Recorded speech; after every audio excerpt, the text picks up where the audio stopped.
భద్రాద్రి కొత్తగూడెం చండ్రుగొండ మండల కేంద్రంలో చూలూరుపాడు చండ్రుగొండ ప్రధాన రహదారికి ఇరువైపులా డ్రైనేజ్ పనుల నిర్మాణంలో వివాదం చోటు చేసుకుంది.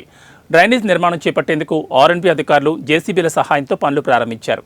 అయితే తమకు ఎలాంటి నోటీసులు జారీ చేయకుండా తమ స్థలాల్లో డ్రైనేజ్ పనులను ఎలా నిర్వహిస్తారని కొందరు డ్రైనేజ్ పనులను అడ్డుకున్నారు. మరికొందరు వాదన ఇంకోలా ఉంది.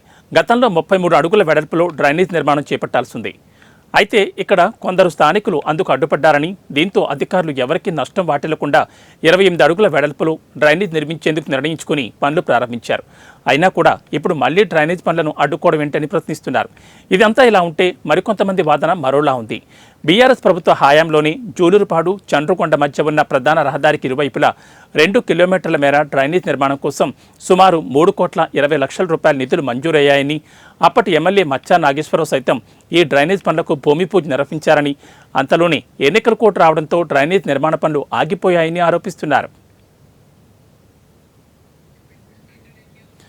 వర్షాకాలం వచ్చినప్పుడు డ్రైనేజ్ లేకపోవడంతో వర్షపు నీరంతా తమ ఇళ్లలోకి చేరి తాము అనేక రకాల ఇబ్బందులు గురవుతున్నామని, కాబట్టి రాజకీయాలకు అతీతంగా డ్రైనేజ్ నిర్మాణ పనులు త్వరగా చేపట్టి పూర్తి చేయాలని స్థానికులు కోరుకుంటున్నారు.